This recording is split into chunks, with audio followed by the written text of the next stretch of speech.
Another day, another draft here on Splash Play, and this one is draft number 78 for me, streamed so far this year. Of course, in Best Ball Mania today, once again, $1.5 million of first place, and the big news item is today it's Zero RB Friday, so we're done being RB piggies. We're back to the usual bullshit. Picking out of the 10 hole today. So we'll see what we do. Starting up a little bit early here because I've been trying to get in earlier because the rooms take forever to fill now. And it does seem like we got, I think, a couple of regulars here. Our guy Chad Candles is a paying member, so he could be in here. Big Punisher, who almost died a couple months ago, I think. So he could be in here too. So we got a good group here, and Big Punisher's Make-A-Wish. Congrats to him on that one. But let's see what we do. Shout out to Adam here as well. Appreciate your feedback on the team today, Spags. Yeah, Adam joined the channel. He's now getting my 10 team reviews a month, which comes with the perks here of joining the channel. $4.99 a month down below. $4.99. I'll give you 10 team reviews a month. The Spags rankings get updated every Saturday as well, which you can read through or just import into Underdog and draft off the rankings like I do. Or you can also just, whatever. I don't know, do nothing with it. You could fade me entirely, I suppose, if you want to be really mean and hurtful. Of course, the Squirt Squad VIP Discord, those are your big 3 perks right now if you hit that join button. So lots of new members lately. Shout out to them. Appreciate hearing them. And of course, going to be the longest reading of names we've ever had coming up later today. So shout out to that one. And let's go. We're not close to 100, but we could get to 100, I think, sometime soon. So let's get to 100. That'd be pretty cool. Be a milestone. Spags, I keep trying to not be in streamers drafts and constantly ending up in yours. What's your username, Benjamin? I don't know yours offhand. Are you BezG? Are you Bfred? Are you J Shap Rocky? Which is actually a pretty sick name for that guy. I'm sure his name's like Justin Shapiro or something. So if you're gonna be a Jewish kid best ball drafter, going J Shap Rocky is a fun name. All right, our guy Benjamin here is BezG, so there you go. Yeah, look, it's okay. It's okay. If you're not doing it intentionally, I'm not going to be mad at you for it unless you take all the good players. Then you'll get my wrath. Pick 10 here. Marvin Harrison in my ranks is number 11. I will take A.J. Brown here, though. I feel like I have a mental block with A.J. Brown. Just disappointed with how the rest of last year went with him, really, is how I feel about him. But it's a new offense, Kellen Moore there, a new lease on life for Philadelphia. I think with me, I just have a bitter taste in my mouth from how Philadelphia went down so limply, which I never want to see for a team that A, was in the Super Bowl the year before, B, a team that I thought was going to have a shot to bounce back last year. Obviously, a lot of bad things going around with Philadelphia all season long, including A.J. Brown having tirades on the sideline to get himself the ball more. But I would say for A.J. Brown, for the Eagles, I have to think we should treat them like a new lease on life. I just kind of wonder if maybe Nick Sirianni is the one fucking things up. So Philadelphia plays Dallas week 17, so nothing we want to get correlation-wise there right now. My top-ranked player would be Drake London, and actually the top ADP player would also be Drake London. So we're going to take Drake London here. Drake London getting that Justin Jefferson glow-up with Kirk Cousins or Michael Penix, I suppose, as his QB is going to be the hope here. The more logical hope would be that Drake London becomes Cooper Kupp or Puka Nacua in a Rams-style offense being imported to Atlanta. Raheem Morris taking over, bringing over Zach Robinson to have those same principles. Either way, to me, Drake London at this ADP. Happy to take him at 15, wherever. Really, anywhere this turn at this point, I'd be pretty good with. And I personally, I think, would still have Garrett Wilson behind Drake London, but that is me. Doesn't have to be you. Let's see. Weird end of the season for Philly. It really was. It was one where so there were reports out, there were rumors out there. I don't know if there were reports, but rumors that Jalen Hurts maybe is not the biggest Nick Sirianni guy, and he wants a more serious coach, whereas Nick Sirianni does some goofy bullshit sometimes. I think the rubber is meeting the road for Nick Sirianni. There's also Bill Belichick lurking out there, and the Eagles did briefly explore Belichick. If this season goes poorly or it starts poorly, Sirianni could be out, and then you could see maybe some interim coach coming in. I don't even who. I guess it'd be Fangio would probably be the interim coach if you did see Sirianni get fired. To me, the Eagles season can go the bad way too. We've talked about Dallas. Maybe there's some ways that can go the bad way. In particular, losses offensive line, losses on defense, injuries on defense as well that guys have to recover from, catastrophic injuries in particular for a couple guys. So for Dallas, those concerns we talked about. Philadelphia, I don't think we talk about it enough. Still hard to imagine them being terrible offensively, but if they go in ebbs and flows, I don't know. I think fantasy-wise, they were still viable for most of the end of last year, but A.J. Brown came down, Devontae Smith came up. Brown, to me, I worry about his price tag just because if he and Devontae are more of a 1A, 1B again, the price tag's kind of wrong for A.J. Brown. But if Brown's the number 1 again and Devontae's number 2, then I think Brown works at 10. But I'm still willing to buy in on the offense. Kellen Moore, one of my favorite offensive coordinators. So that's the logic there, I suppose. Got Robert Griffin III. By the way, Robert Griffin III, one of 4 names he'll be coming up because we've already given away 2 guest hosting spots here. But between 4 names we'll be choosing here later today, who'll be my next guest host on Splash Play, of course, leaving 5 stars and review for probably nobody fucking did it this month, guys. Gotta be real with you. So the guest hosting spots will go to somebody who already has a review in, and those guys are going to be up for grabs at the end of the video. So stay tuned for that. Devontae Smith goes 27. There was a time where I could safely get Devontae Smith back at 34 if I was taking A.J. Brown, and that one's gone. There was one time on stream where I did get the Devontae Jalen Hurts combo in the 3rd and 4th round. So not going to happen today, though. Guess I can't expect that to happen. See no reason A.J. Brown would lose his role unless he throws another hissy fit. It's not about losing his role. It's just that him at 10 targets a game is a different player than him at 8 targets a game or 7 targets a game. If Devontae Smith is used more, soaks up more air yards, it just makes it harder for A.J. Brown to have the 200-yard ceiling that you want to see. He still has the big play, still has a touchdown equity. Like I'm not worried about A.J. Brown in that respect, but in a class of wide receivers in the 1st round, where like there's a lot of guys there that I think have explosive, potentially 2,000-yard-ish ceilings. I don't know that A.J. Brown does. So that's really my big critique for him. But we'll see. The Kellen Moore glow up. We saw what it did last year for the start of the year with the Chargers. It just kind of fell apart after that. All right, so we're on the clock here. We have Philadelphia, Atlanta. So we are live, theoretically, for Dallas, Washington stuff. Derrick Henry is here. He's my top-ranked player, a little bit behind ADP. Jalen Hurts, I could also just lock down now. And I think that's probably the prudent thing to do. Take Jalen Hurts here. Could push him back, but I don't know Jobs. I don't know Big Fudgy. And there's nobody else on the board I'm really dying to take. So let's see what these guys kick back my way. Jalen Hurts, A.J. Brown, Drake London start for me going out of the 10 hole. And still 0 RB, though. I do prefer a 0 RB team where it's all wide receivers early. We're going Jalen Hurts here instead. Elite QB, not my preferred thing. Spinning the wheel, Jizz Buckets. What fun. Yeah, again, it's you, it's Artillery Frost, it's Bindles, and it's Mathology are our 4 here. So Mathology, I feel like, I don't know if he watches the streams live anymore. He is a working man, so maybe that's it. Mathology, our resident horn dog, maybe back in the mix to do his stuff. Either way, I mean, whoever is leaving a review, you're going to get on stream at some point because we'll do the marathon stream in August again, where I'll bring in a bunch of people. So perk to giving the review to probably 5 stars interview for probably on the App Store, and that's how you get your guest hosting spot. And you'll be guaranteed one. I'll even make it a guarantee. If you do leave a review, you'll be on the stream before the end of the summer. That's the guarantee. All right, 1020 here. You can see my rankings have some deviations. I do take Trey McBride above Travis Kelce. Think he's a little bit undervalued.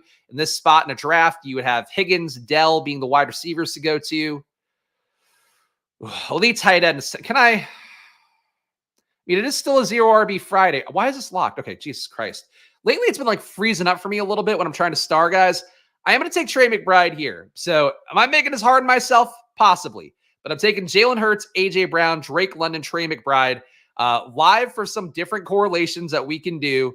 And I think that's how we're going to try to justify me having 2 receivers through 4 rounds. In a 0 RB Friday, nevertheless. This will be a different style of 0 RB Friday. So that's okay. I can live with it. Good at winning the spins. That's what I thought. I thought it'd be fun now. Now it's getting even more like real gambling. Everybody's got a 25% probability of winning today. So that's pretty fun. If you think about it, you actually draft more RBs when you go 0 RB. That's true. It's true. You know, normally I'm not a 0 RB room. I don't want to have less than 6 running backs. Certainly in an anchor RB room, hero RB room, willing to go more 5. I'm still usually not going 4 just because running backs are a fragile commodity. And that's something where, too, you know, game scripting as well. You could have a good running back, he game scripted out of playoff weeks where you need him, and then maybe he hits his nuts in week 17. So, or maybe he just has a good year for you and then hits the skids weeks 15, week 16. You want to carry him through into the finals. So I do like having volume at running back, but it is a sliding scale. And I will say my one feedback note, because I've been getting a lot of team review requests from all the new members here, and of course some of our longtime members as well. I will say a lot of you guys out there, and this is not, a critique or anything, but an observation. I do think people are going a little thin at running back. And that's really one of my biggest lessons from my first year going really aggressive zero RB is like, I did okay because I ended up lucky on a few guys like Tyler Algier and the Kenneth Walker, Damian Pierce, like those rookie class 2 years ago. That was like my first year where I made mine like the largest portions of my portfolio zero RB. If you start going 5 running backs a lot, you're going to get thin. And you can make the case too, 7 running backs if you're taking running backs starting, at like pick 100. You got to be mindful of the volume you have to put there if you're not taking quality guys. You can get more quality guys late this year because running back's been driven down so much. But I do think that is an important thing that I've observed that I'll just say it loud to everybody here on stream and try to be mindful of it. What's up to Al Boogie? Shout out to all you guys here, whether you are a regular, an occasional watcher, or a newcomer here. Of course, the Splash Play community, the Squirt Squad, do the best we can. Give you guys best ball guidance, fantasy football takes. Of course, I come by it very earnestly, having previously run Football Outsider, seen the analytics side. Of course, having been at Stochastic, doing the DFS side there. Try to blend it all into one beautiful milieu on here. And of course, the data I swear by, the EPA data, especially for Sports Info Solutions, key part of my process as well. But if you're new around here, there you go. That's my shit. And of course, 3-time best ball finalist in the last 2 years. So what a treat for me. Technically a 4-time because I had 2 on DraftKings the year before last. Can't put that one in the Twitter bio though. I don't think that's the most fun. 4-time best ball finalist. 4-time bridesmaid. Never the bride. Spags have a Washington Philly mega stack draft. They play week 16. Is that minus EV? Why would that be minus EV? You don't want the game stacks for week 16. I think Pete does a good job laying it out. And McLaurin at 53. All right. Really hoping we get a discount Terry for me. It would have helped this team quite a bit, but it's okay. Yeah, so Washington, Philly. The point is you don't want to game stack week 16 because you're putting your best foot forward to win a 16-person pod, as opposed to when you want to put your best foot forward for that game stack, which is beat out the other 500-plus people in week 17. So game stacking for week 16, yeah, you're increasing your chances of getting out of your pod. And you are going to get the EV of the finals, but like you might run into a team then that's game stacked for week 17, and maybe both your teams game stacked for week 17. And then it's like, well, you're getting maybe buzzsawed by that. So it doesn't make you dead or anything, but does make it, a risk point for you. All right, we're on the clock here. We need some receivers, and this is a bad receiver pocket. Oh, God. You know what? I'm just going to do weird shit. I feel like playing with the studio space today. If I have a terrible draft that I don't like, I want to get different with it. I'm going to take Kyle Pitts, too. We're going to get Atlanta. We missed out on Terry McLaurin. Really thought I could get McLaurin back at 58. I'm glad that Terry's price tag is coming down to earth a little bit, or coming back to where it should be. But we'll take Kyle Pitts for this build. 2 tight ends, 1 QB, 2 wide receivers, still 0 RBs. Shout out for Mr. Poopy Bowl Butthole. Can't wait to post my 5-star review and win my guest spot. If I can't figure out how to make a Mr. Poopy B face filter, I'll be buying a mask and top. All right, they were a top hat, not a top ha. I realized what that was, by the way. I thought about it last night. I didn't actually look it up, but it finally came into my brain. VTubers are what those are called. The people that use like fake faces, like little anime characters and such. So Mr. Poopy Butthole could be a VTuber. But I think if Mr. Poopy Butthole, if you search like VTube, you might find software that could do that, would be my guess. If you really want to go that route, I think it'd be funny. You got to learn the voice though, but it would be a fucking tremendous bit. I want to talk about bits that I could get behind. The character Mr. Poopy Butthole from Rick and Morty doing best ball streams? Sure. Please take Joe Mixon. Don't make this hard on me. Don't make this difficult. Because I got to tell you, Joe Mixon would be really fucking tempting for this team. 2300 for Jobs here. Jobs. Okay, he takes Joe Mixon. So he saved me from myself. We'll take Marquise Brown. Doesn't do much for the correlation side of the equation for me right now. But that's okay. We need a receiver. Marquise Brown, not a player I love in general, but this is a wide receiver room where there are reports floating around right now. Kay Adams said it on Get It Up with Kay, or whatever her show is. Get It Up for Kay. She's sorry. We shouldn't say that about the ladies. Get Up with Kay. She said that Rashee Rice might never be in a Chiefs uniform again. I don't think that's great reporting. I think it's more talking head TV speculation. But, that's speculation on somebody who's been on NFL Network, been in the hunt, maybe has a few sources, if not a lot of sources. So I think Marquise Brown undervalued. Worst case scenario is he is fancy MVS. That's still fundamentally my belief, but fancy MVS can be okay because regular MVS was worthless. So that's all right. Poor K. Yeah. Well, every kiss begins with K, as we always say. Fully up for K, best believe. Oh, it's Up and Adams. Okay. Well, what the fuck am I? Was there another show she had? It was like Get Up with K? I that's rude by me then. Up and Adams. Get It Up and Adams, I suppose, would be it. Remember when Hill and Waddle went nuts versus Baltimore, but Lamar was the guy you needed? Yeah, I did that with Diggs and Nico versus Lamar. Yeah, I mean, look, that's a nice build. It's a nice build. Let's see. I may have been projecting. I may have been. Though, again, I have to say, like, when I learned that Kay Adams' like real name was something weird that kind of ruined it for me. Her name is like, real name is like Dorothy or something. Or at least that was, I think that it's not on her Wikipedia. I believe Kay Adams is a pseudonym, but I don't know what her real name is. I remember seeing it on, maybe I got fucking duped. Oh yeah, her real name is Dorothy Konopka, a proud Polish woman from Chicago. You no disrespect, like Kay Adams, fun flirty name. Dorothy Konopka is like grandma name, so I don't know. I'm a name guy. My wife's name is Alex. I like cool, edgy names. Her name's Alexandra. She's pivoted to Alex because she watched Alex on the OC, the hot lesbian played by Olivia Wilde back in the day. She's like, I'm gonna be Alex. So that's the kind of branding I get behind. I don't want Dorothy. Wizard of Oz is all I could think of with that. Oh, there you go. It's my voice, baby. Nothing to learn. Can you pass me a pork chop? I mean, look, if you're the fake Mr. Poopy Butthole, going to be problems in the future for the Poopy Butthole family. Dorothy Konopka, big gilf energy. Big, I could still play tennis in my 70s energy. Big fucking esoteric card games energy. All right, what are we going to do here? Zero RB Friday off to a wild start. So good news coming up too. Does seem like our boys at Drafters coming to the table. So might be an extra stream a week for me is what I'm thinking right now. I'm just going to, I think, keep the same haul of BBMs and add one more for Drafters. But keep your eyes peeled for that one because that's going to be coming up soon. All right, we got Philadelphia, Atlanta, KC. So Dallas correlation, not here for me. Really, I'm just not going to get week 17 shit, huh? Pittsburgh, take Najee. And my zero RB run. I need to make it up at wide receiver, and I do have Deontay Johnson ranked better than the pack. I'll go Deontay here. I surprisingly, which feels like a betrayal to my entire brand, I have Deontay ranked substantially higher than Christian Watson, though I do have the market data to reflect my rankings. Like I do want to make sure that I'm putting guys close to market. I might close the gap between Deontay and Christian Watson now that Deontay's come back down to earth. I don't know why Deontay's come back down to earth. Like his ADP was at one point in the 60s when he got traded to Carolina. Now he's back in the 80s. Nothing has changed for Carolina that should make you less bullish on it. What they said they're going to run the ball a lot. Great news. They're going to keep the pressure off of him.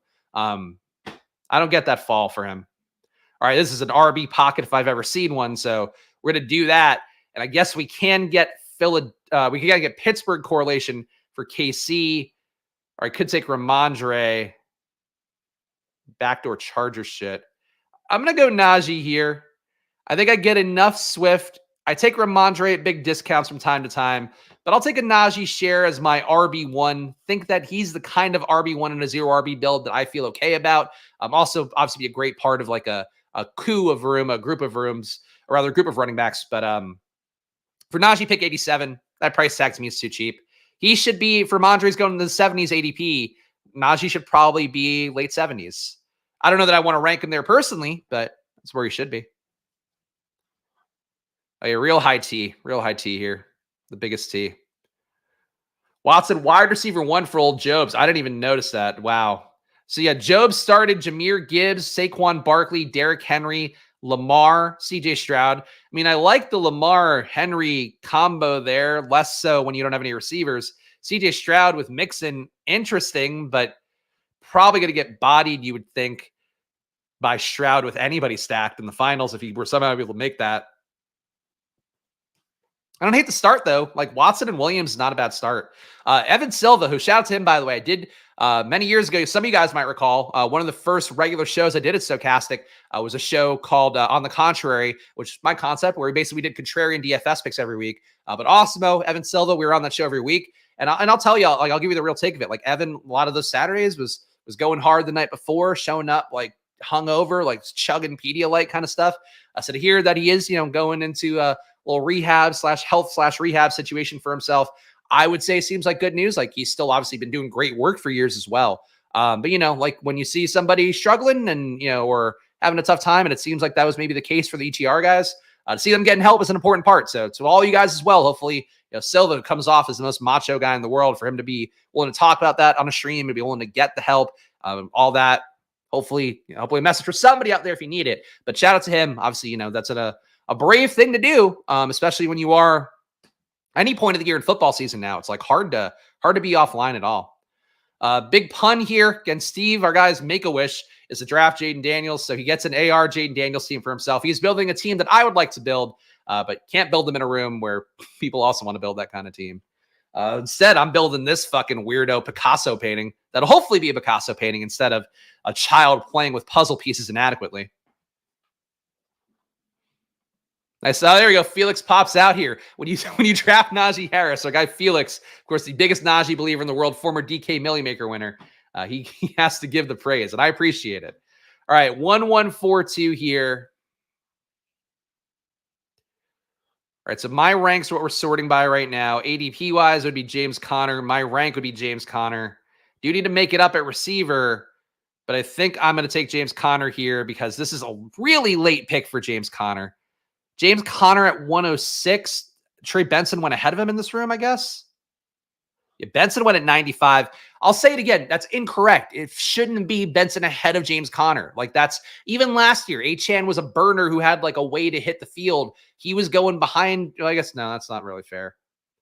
Conner's a better player than the Dolphins guys were last year too. But I really just think the Benson thing is not correct, and I just need you guys to not do it. Take fucking Conner at 95. Take the right outcome. Take the logical outcome at 95. Benson may have a pass game role at best, but like Conner's going to be the goal line back. Benson was not a positive EPA player at a Florida State team that put up a lot of points. Dallas Goedert goes to Jobs here, who's just taking whatever it seems. We have a 1-2-4-2. So we obviously are done at tight end. Could use another receiver. I'm going to go up and get Brandon Cooks, who I have ranked a little bit more highly than others. Tyler Lockett might be a better play, but I am going to reach for correlation. I don't really think that Tyler Lockett and Brandon Cooks are drastically different plays, at least if we're going to take the bet on JSN at his ADP. If JSN is going to pay off a price tag in the 80s here, I don't think that Tyler Lockett is that much better of a player than Brandon Cooks. Fundamentally, they might be a little bit different. Lockett's shown it a little bit more, but they didn't add anything for Dallas. Like, nothing has changed there. If anything, the run game has gotten worse, and the offensive line is going to make it so Dak's going to have to be in situations where he's going to be scrambling around and need to get somebody the ball downfield. I think Brandon Cooks is an okay play. I like Jalen Tolbert at price as well, but Cooks is the more logical bet. You lost Gallup too. Like, this Cooks is to me, he should be right next to Lockett. So take him at 111 here. Coaching staff seem to love Connor and AZ. Yes, that's a big thing too, is I think one of the changes for me in my process is really trying to be more tuned in on how teams feel about guys, how teams use guys. When we do know that, ambiguous backfields, make your bet on whoever, that's fine. But when we know the coach's predilection, when we know how they want to handle stuff, when we also saw the usage the year before last, or this past year, you follow that. That's the thing to read into the most. And for Arizona, they trusted James Conner so much, and he was incredibly efficient. He was one of the best backs in football at volume for his efficiency, his EPA per target, his EPA per rush. It was all really good. So to me, it's rookie fever. It's like a bad pick. It's not a smart pick to take Trey Benson ahead of Conner. And to get Conner at a 12 pick discount ADP wise, take that every time is what I would say. Hooks is too cheap. I would agree. Tomlin liked him in Pittsburgh. Conner seems to be a favorite of ball coaches. Yeah, I think that's a fair way to look at it. I mean, he's a reliable guy. He's not the most juice having guy in the world. What was his avoided tackle rate last year? skill position. Connor last year. So we talked about his EPA numbers before, but Connor 0.09 EPA per rush, which is crazy for a guy getting 18.5 touches a game. 0.07 EPA per target, good at both. Void attack rate was 22%. So like that's way more than I thought. I thought I'd be looking at like a Mixon-ish number, which around that 10% area. Connor at 22% at that volume, shifty, like legit shifty for a guy who doesn't get that credit. And then he also had 3 red zone rushes a game, 0.5 red zone targets a game. And it's not like they were in the red zone that often. So, look, I don't want to make this a James Conner variety hour, but for a 0 RB team, James Conner should be like one of your guys. Conner, DeAndre Swift, Mixon, kind of an early 0 RB end is what he would be, but I think he's a great start. Those are the guys that really would stand out to me, I think, as having upside. And Najee, too. Najee's fine. I think he gets the goal line roll, if nothing else. What's your opinion on when to take Dak? Are you picking him at 74 if you have CD? You're trying to push to 95. Tough call. I've got him at 95 before. I tend to be willing to let him ride and see what happens. But, dealer's choice is what I would say. Zeke, I have ranked at 121. He's got a 128.5 ADP. Dalton Schultz, I like. Obviously, take him in a lot of builds, but this is probably not one of them. We do have the Philadelphia bets. Let's take Zeke as well and hope that we get some more Week 17 correlation. Again, need to make it up at receiver, but I don't think we need to make it up necessarily just yet. So that's how that's going to go for me right here. We'll see what at least one fucking idiot does, and then Big Fudgy, who I have no opinion on. I enjoy Fudgy the Whale, so if that's what we're working off of, I don't mind Big Fudgy. Big Fudge was also the nickname of fucking what's-his-face, Marshall on How I Met Your Mother, so maybe that's side too. He also, How I Met Your Mother watcher, 10 years after it left the air. Zeke with the Week 17 run back is perfect. I hope so. I think we've cornered an interesting bring back for Philadelphia, if nothing else. Would have been nice to have gotten Devontae with that build, but it's okay. Goddard would not have been my pick anyway. But this guy took Goddard and Schultz, didn't he? No, he didn't have a tight end yet. Okay. This team. Remember, badges don't always mean good drafters is one thing I will say. I guess myself included, but in general for all you guys out there, badges do not always mean great drafters. A 1-3-5-2. Need to make it up at receiver. Need a QB2 as well. I'm still going to take Marshawn Lloyd here. There we go. Marshawn Lloyd, my RB4, a 1-4-5-2. Let's give this team a read. We've got Jalen Hurts at QB, took him at ADP. Najee Harris got him at ADP. James Conner, huge discount on him that I don't agree with. We've gone over that enough. Ezekiel Elliott, Marshawn Lloyd, 2 guys I love in zero RB builds as well. Probably a little bit too heavy on them, but I just think they're mispriced, so I'm going to keep doing it, honestly. Excuse me. A.J. Brown, Drake London, Marquise Brown, Deontay Johnson, Brandon Cooks are our wide receivers, Trey McBride, Kyle Pitts. So we have the Atlanta duo here. I did space on taking Kirk there, but I also do like pushing Kirk. We'll see in this room what happens. Logically, the only guy who should take Kirk would be a Bijan drafter because I have Pitts, I have London. So that's what made me look at Lloyd first. But I looking at the ADPs more. I wasn't going to get Lloyd back. I think I might get Kirk back. So that's the bet right now, but we'll see. We shall see. Yeah, I've pushed Kirk to the 150s before. So that's why, to me, I'm willing to skip it. But, and also, frankly, like, I have legit concerns about Kirk starting the whole year because of his injuries. Again, you do have Penix there with the good capital. Kirk can get hurt very easily at his age, coming off an Achilles tear. Kirk can also get fucked. Like Kirk might get fucked by this team with how they drafted Penix in the top 10. So I'm okay taking Atlanta stacks without Kirk as well. So that's part of my logic, but I just like Lloyd too much. I think Lloyd in a zero RB room, when you are like, he's a tier break to me. When we get out of Lloyd, Charbonnet, Ford, you get to Ty Chandler. We're getting more into like pure handcuff territory. So I didn't need Lloyd, I think, in this build. Cousins went 88 in a draft I was in while I had London Pitts. All right, well, I guess there's an outlier.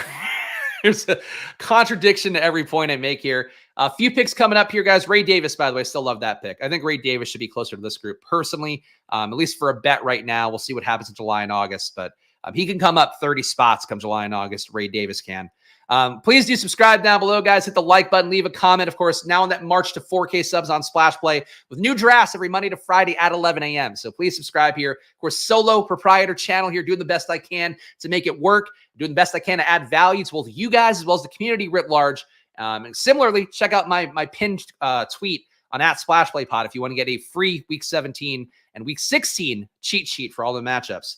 Mobile phone friendly. All right, so we got Kirk 154. I won't make Big Fudgy and Jobs, who are both, I don't know if Big Fudgy's making any weird things. Jobs, I don't trust to not take Kirk Cousins. So 2-4-5-2. We got our Kirk double. We now don't need a second QB or a third QB, rather, because Kirk is taken high enough. And we're making the bet here. If we're taking Kirk, we're saying that he starts the whole year, that he and London and Pitts are going off. And I guess could make a bet on Algier if we wanted to, but we'll see. Darnell Mooney goes to this guy's. All right, so Jobs took Mooney, so I actually might have been at risk with this guy with how he's drafted. We won't be able to get more stacks for Atlanta. I guess we could take literally Rondale Moore. We could get a more stack later for Atlanta if we wanted, but Mooney goes, and that's fine. All right, 2-4-5-2. You can see here one of my biggest discrepancies versus ADP, Bucky Irving. Do you think I'll probably swap him and Antonio Gibson? Though Gibson's coming down in ADP too. I don't get it. Really don't get it. Troy Franklin goes. I would have been open to him. God damn it. You know what? This guy's not coming back to me, I don't think. So I'm going to get him now. Luke McCaffrey. For this tier of receiver, is he a much worse pick than Marvin Mims, Malachi Corley, Michael Wilson? I don't think so. So McCaffrey we're going to get for our correlation with Atlanta here. So that'll be our bring back for the Atlanta double that we have. Teams so far, 2-4-6-2, Jalen Hurts, Kirk Cousins, Najee Harris, James Conner, Ezekiel Elliott, Marshawn Lloyd are our running backs. So here's where I fucked up. I mean, well, let's see. We'll finish the team read and I'll talk about how I feel about it. A.J. Brown, Drake London, Marquise Brown, Deontay Johnson, Brandon Cooks, Luke McCaffrey.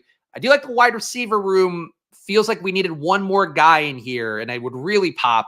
But I like the guys we have and how they correlate. Trey McBride, Kyle Pitts are my tight ends. So really elite tight ends. So here's what I did that I think fucks you up if you're doing a zero RB team. Number one, I didn't just take receiver. If you're taking a zero RB team, you kind of need to hit receiver hard and early. Otherwise, your team ends up a little bit weird. Because of this, like, we have kind of a weak room for a zero RB room. Like, these guys were a good top 4, but it's not going to be a good 6. So that's part of the price tag we paid there. Again, we have elite tight ends, really elite tight ends, I would say. But like the running back room suffered for it. The wide receiver room suffered for it.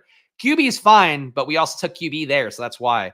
So just a misallotment of capital, I think, for this team is how I would critique myself. Much of the way I would critique the team reviews that I try to give you guys. I'll give you some actionable feedback. So that's how I feel about the team. We'll see if we can stick the landing. I think it could still look good by the end, but I think I misallotted capital for a zero RB team. Fuck, got to pay the dude. Fuck, thought I was a member for the 897 time. It's all right, Sammy. I appreciate it. I know people come in and out. It's okay. I'm not going to be mad at you. And when you get back on the board, your spot in the credits will be reflected how much total time you've spent as a member. It doesn't reset.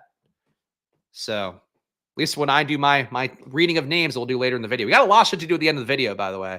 So perhaps not a second draft today. Though we'll see how the vibes are when we finish this one. We have to do selecting our guest host for the month. Going to spin the wheel. Also have to review my exposures. And then we have to do the reading of names. It's a lot of things relative to a show that doesn't pre-plan much these days. So I'm just reading news items. This team and the earlier Dorothy discussion are making my loins tingly. All right, I'm glad you like the team. I don't think it's a bad one. Every fucking time, 100 viewers and only 20 likes. Let's go. Yeah, hit that like button, guys. Help me out. Again, I show my work here. I sacrifice EV, even though, like I bitch and I fucking try to make people not come into every draft room. I heard, Pete was doing, I don't know if it's a jab against me, but he's like, oh, I'm not afraid you guys drafted my room. But he's like moving a lot of his portfolio off stream. It's like, if you're on stream, I think part of your job is to protect your EV too. So that's why I start at weird times. That's why I'll ask you kindly and then ask you less kindly to not be in every draft room if we can. But like in some draft rooms, like, hey, I'll take on the challenge. But I want, if I could, in a perfect world, I'd have soft drafts every single fucking time. Like, why be a hero? We want money. I want to win it all. I want to be declaring myself the tribal chief of best ball by the end of this. The final boss of best ball is what I want to be. To steal their wrestling things. 2-4-6-2 here.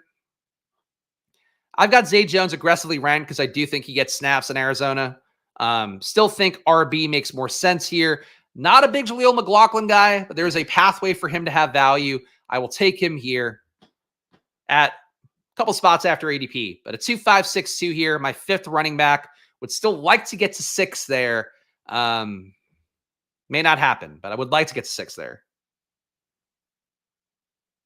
I don't think an Estime McLaughlin build would necessarily conflict, but it does get a little bit narrow. We'll figure it out. I'll figure it out. We/I will figure it out. Like hanging when I can. You and Pete are good for my mental health. And Bindles and that Tyler kid are cool. Let's get the spread. I agree. Bindles and Tyler both, by the way, posted sexy photos on Twitter, which I'm not going to fucking like. I'm not going to support this bullshit of Bindles. Is Bindles on the juice is the question I have to ask. Bindles is the most vascular person in best ball right now. Like Cody Main is lifting every day and proud of his progress. I saw that. Kudos to him too. But Bindles is like fucking striated. Like he's young Arnold Schwarzenegger in a way that I'm like, all right, Bindles, we hitting the TRT, Bindy? I don't know if Bindles watches one live, but I got some questions, Bindles. Because I too would love to get some performance-enhancing drugs in my life. Do I have a steroids hookup that I'm not aware of? Because I'm in. 2-5-6-2. Anyway, go check out Bindles' fucking vascular arms if you want on his Twitter. And check out his streams too. Dude, Bindles is working hard, man. Shout out to all you guys who are doing streams. There's a lot of you guys on the come up. I'm actually doing one with the Pound next week too. I know a lot of you guys are fans of him, so we giving him some time next Wednesday, I believe, at 3 o'clock. So I'm sure I'll mention it again next week. 2-5-6-2 here. Could take the last running back. Try to get cute there at receiver. I'm going to take Roschon here. I love Roschon as a player. I think he's in a tough situation. I make so many bets, though, on DeAndre Swift. So many bets on Chicago's offense. I'll make a bet on Roschon here as RB6. So we have a 2-6-6-2 heading into our final 2 picks. Get a 0 RB Friday here, but a weird 0 RB Friday. Like I did not do it the way I normally do, which is just loading up on receiver and going, look at all the receivers. That's not how we did it today. We did a 2-6-6-2 with an elite QB, Jalen Hurts, Kirk Cousins behind him. A big discount on Kirk Cousins, forced him 20 picks past ADP. Najee Harris, James Conner, Ezekiel Elliott, Marshawn Lloyd, Jaleel McLaughlin, Roschon Johnson.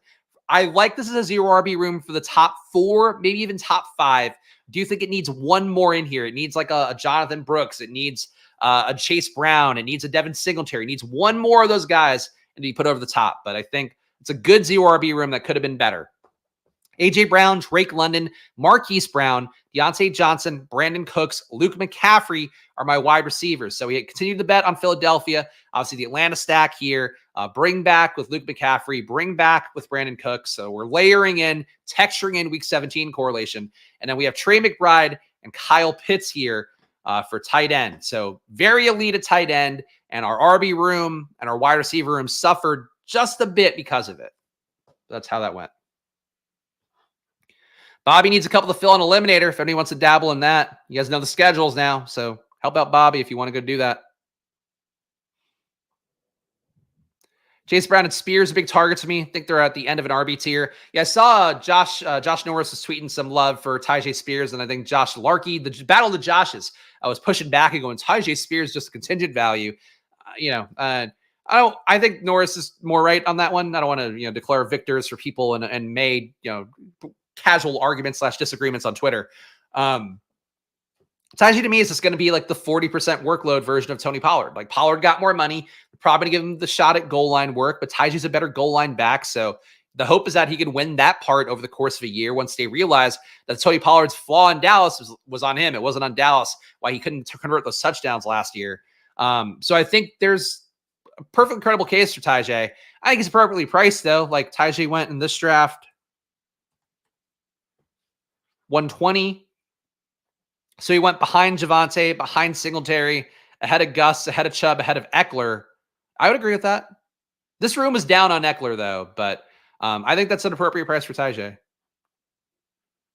Like about a 30 pick gap between him and Pollard, maybe a little bit big.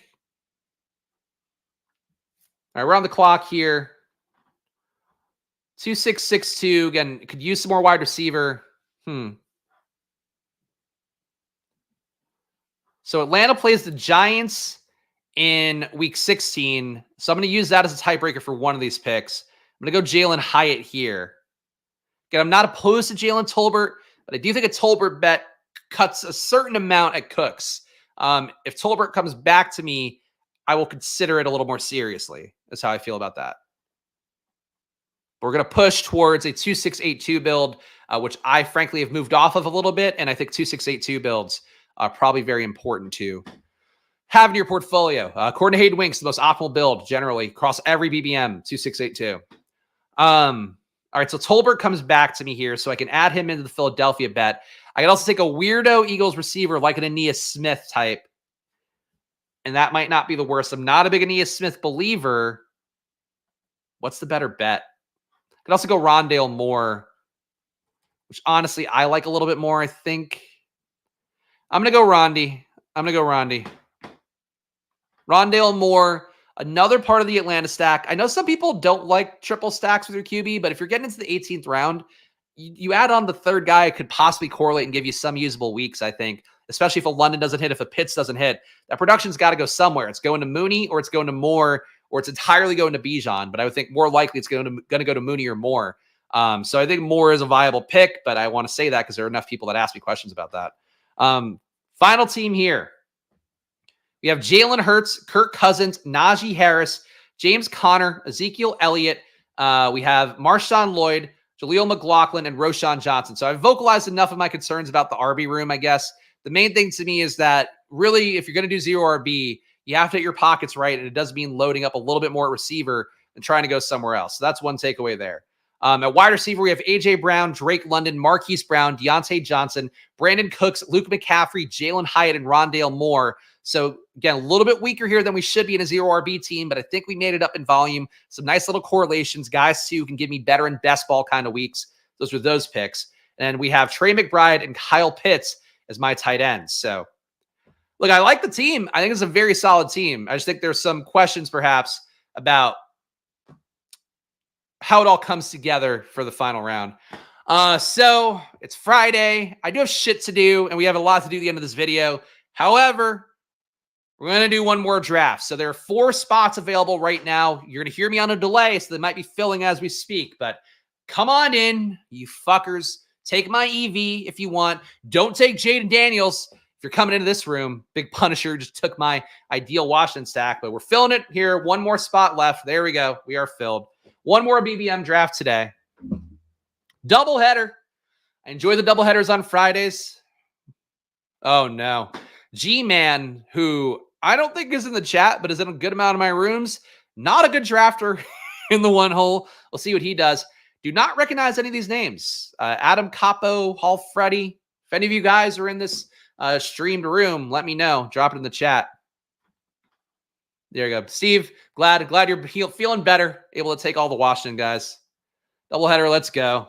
Look, we got over 100 views. Guys, show some love here if you can. Hit the like button. Please subscribe, of course. I do this show mostly for the love of the game right now, but trying to build into something that matters. And listen, we can't all be the fantasy flock, but being a fractional amount of the fantasy flock be a lovely goal for me, somebody that actually does the work and has some bona fides to show for it.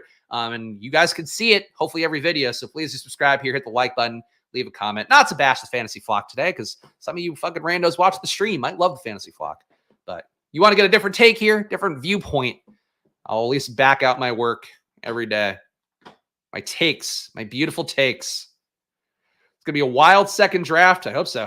Did none of us get in? Are you guys all in an overfill room? That's funny. Evie destroying Friday. Yeah. It's okay. It's okay.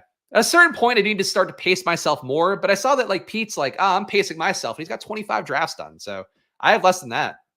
Still under 20. What does G-Man do? Knowing G-Man, It's like CJ Stroud, number 1. No, he takes Christian McCaffrey, so nothing surprising yet. Still 0 RB Friday here, so we're going to try to commit to another 0 RB build if we can. Yeah, and the highest dollar tournament in a year where a game got lost. It's okay. Still a win. Win's a win. Lamb, Tyreek, real chalk start so far. This guy takes Jamar Chase. Why wouldn't he? Who wouldn't love to take Jamar Chase right here? And Eder.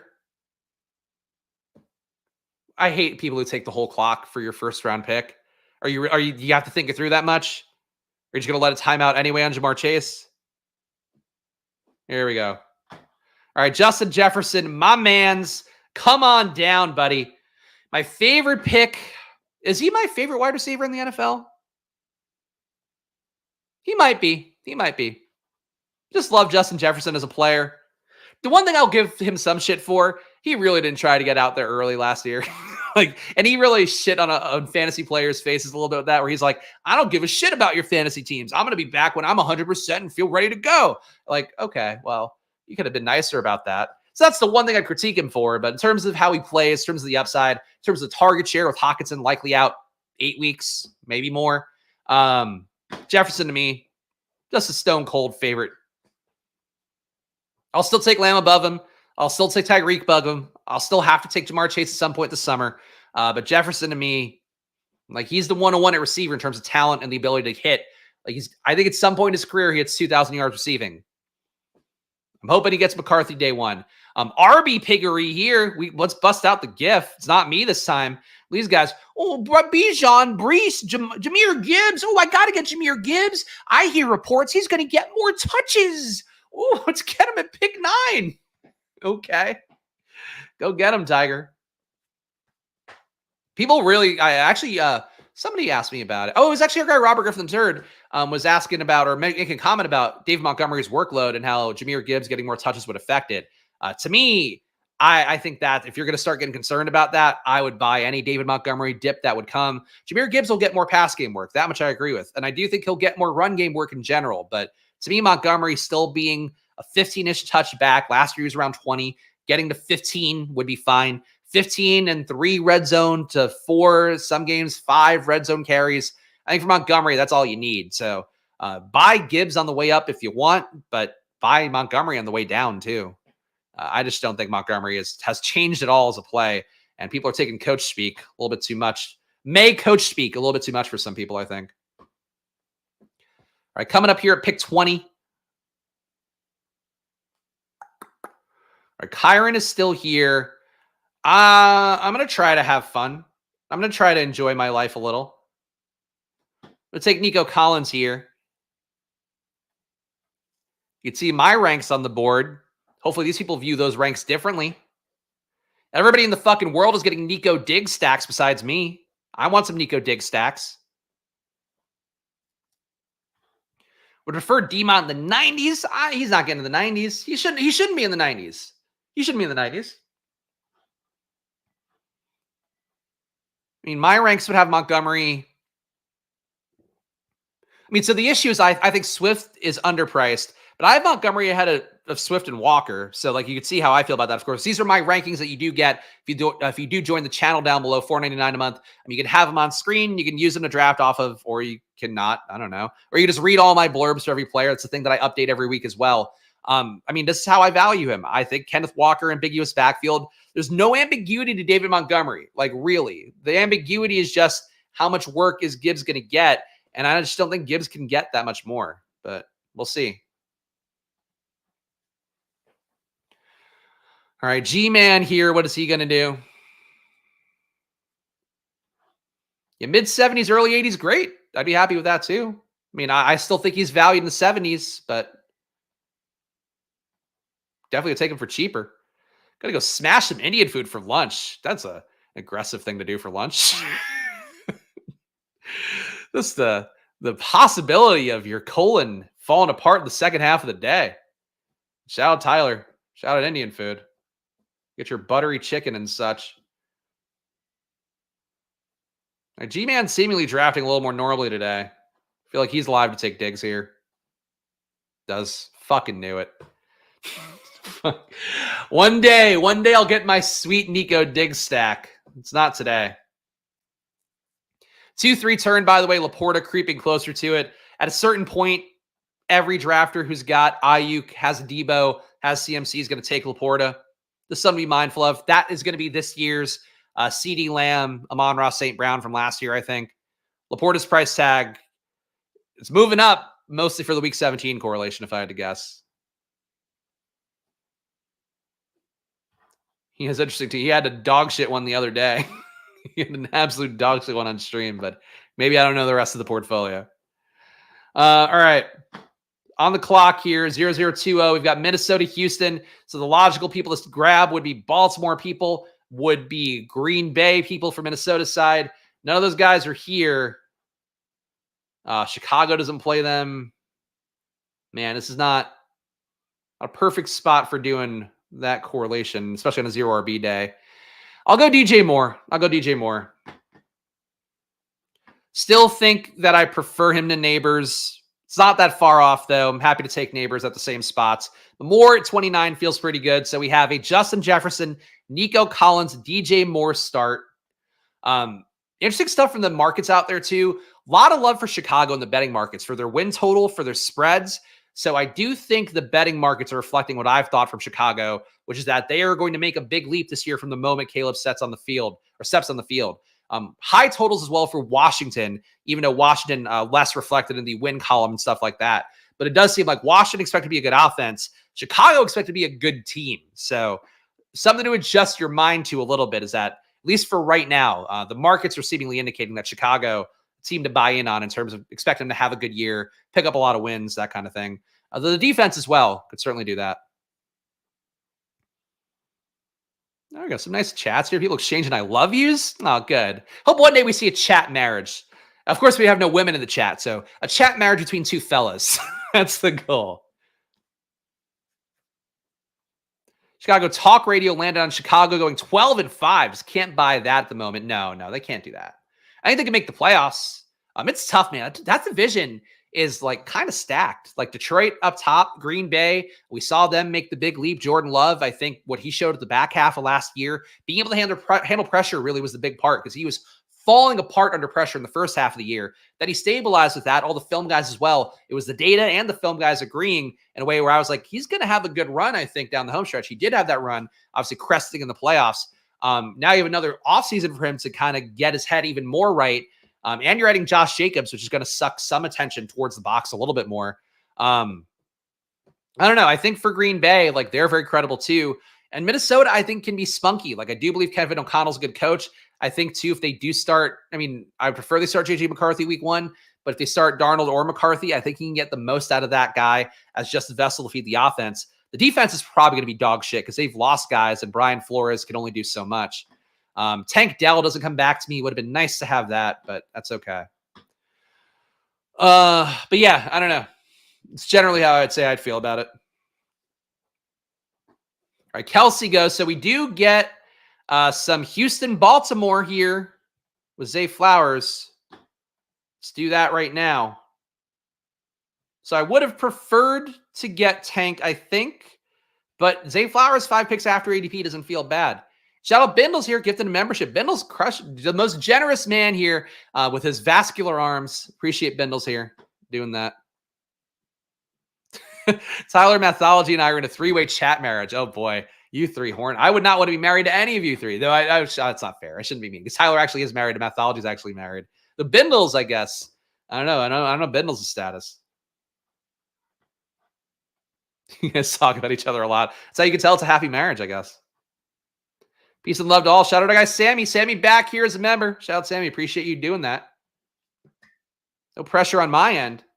Of course, if you are a member, or if you want to be a member, it's the big 3 perks right now. I actually have a sales pitch. Your big 3 perks. Number 1, Spags rankings updates every week. I update the blurbs for, at this point, 225 players. Probably to get to 250 as we keep going on. But I'm updating them every Saturday morning and then dropping them in the Discord and on the YouTube right after that. So you get that. Number 2, you also get 10 team reviews from me a month. So if you want to hear how I view your team, here's some actual feedback as well, trying to give you things that you can work on to be better. Not saying it's going to help you win, but just things that you don't identify. Like there are things in my portfolios that I sometimes miss. For all of you guys out there, I think that's a big help. And number 3, of course, the premium Discord, Score Squad VIP Discord. You get that with your membership as well. So $4.99 a month. I would argue it pays for itself. I think too, once we get into the real news cycle of things, for myself as much as for you guys, probably going to start doing daily like write-ups of things I think are interesting from the Athletic in particular, because I do read every training camp thing pretty aggressively. So that's something that'll be coming. I don't want to put like a hard cap on that, but really my goal is to add value to you guys this year. So if you want to hit the join button, now would be the time to do it. Had a lot of signups yesterday after the stream ended, so I do appreciate that too for all you guys that did do that.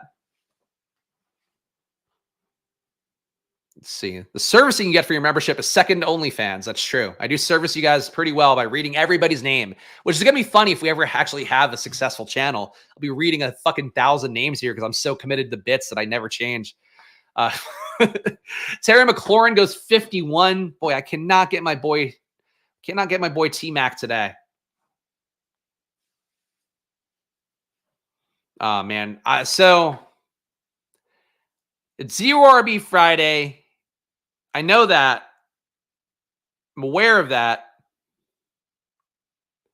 But Joe Mixon's staring me right in the face, and I think he'd be a very good first running back off the board here.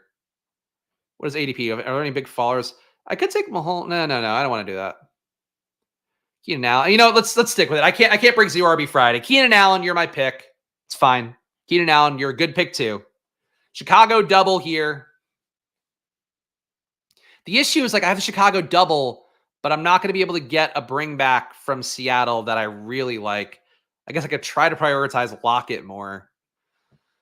That's a tough part. But a 0 RB team nonetheless. 0050, Justin Jefferson, Nico Collins, DJ Moore, Zay Flowers, Keenan Allen. That's my team so far. You also see on the screen, AR, I do value at a 43 ADP. I point that out every time because it's a pretty big discrepancy from the market.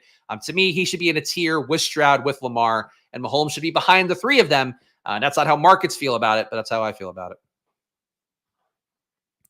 Noah Fant could work too. Yeah, I guess I don't have an elite tight end, so Noah Fant could make sense.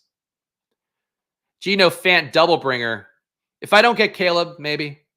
That could be interesting.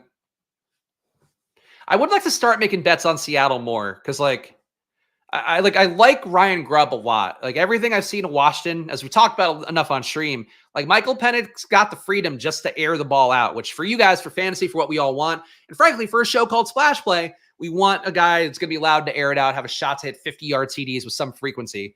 Seattle's going to do that. They're going to run. They're still going to run. Still going to be a defensively minded team.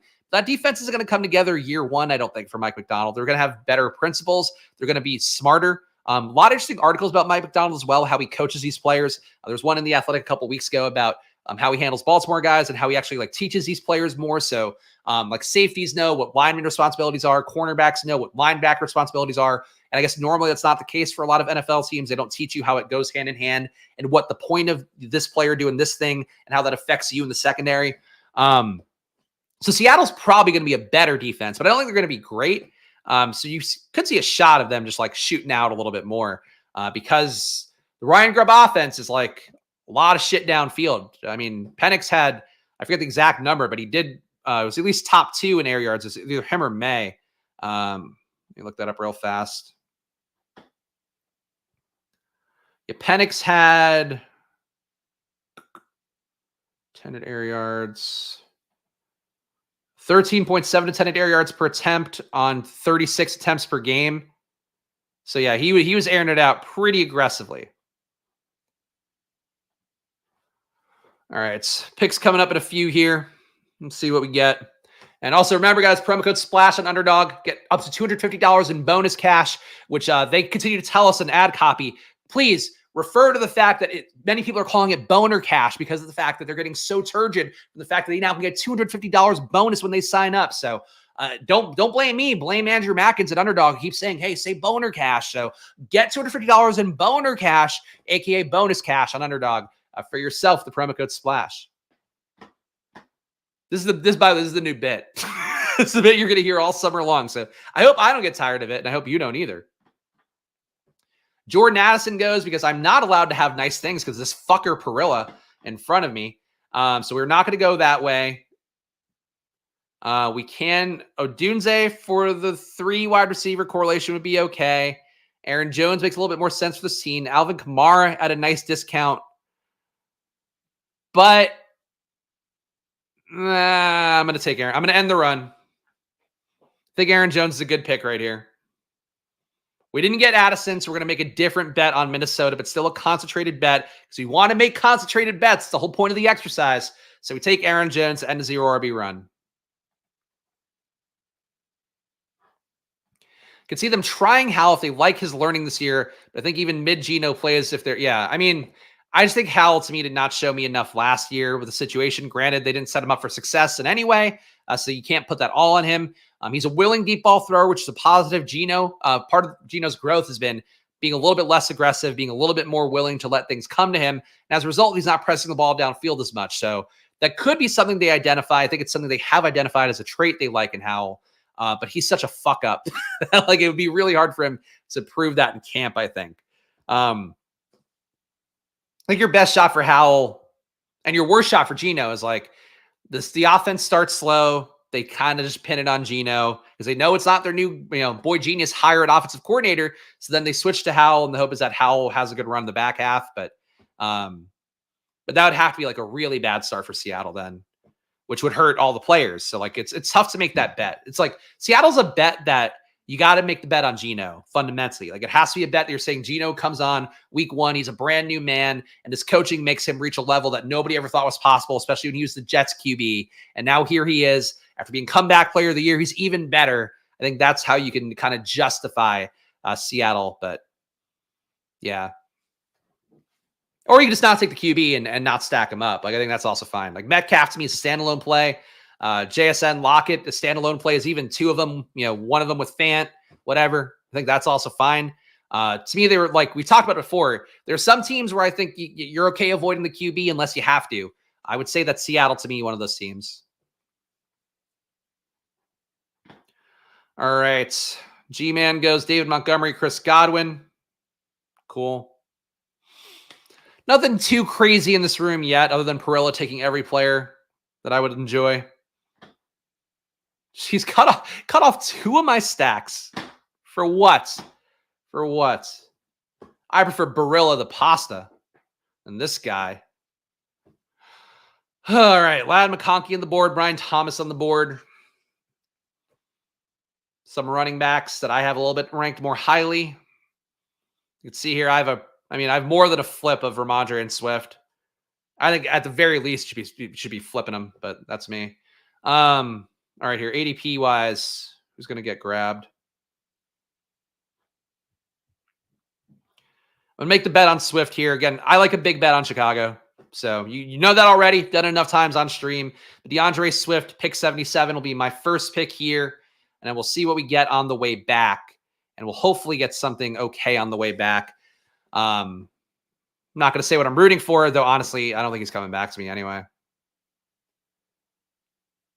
Yeah, Perilla's going to say, I want Christian Watson to come back. I don't think he's coming back to me no matter what.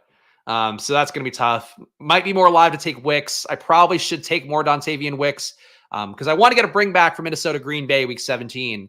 But this guy takes every player who might be relevant to me. And if I had to guess, he might want to stack Addison. Game 17 correlate Addison with Christian Watson at pick 90 if you can get it. We'll see. Metcalf can have the Odunze role in the Grubs offense. Issues that Geno has the Michael Penix role. Yeah, that's it. I mean, again, it's more about the willingness. Like Penix himself, it's not like Penix was great last year. I know I've mentioned that. I know people hate to hear that. He was just the guy that had the leash to throw the ball deep a lot of times in games. So I think that's really the main thing.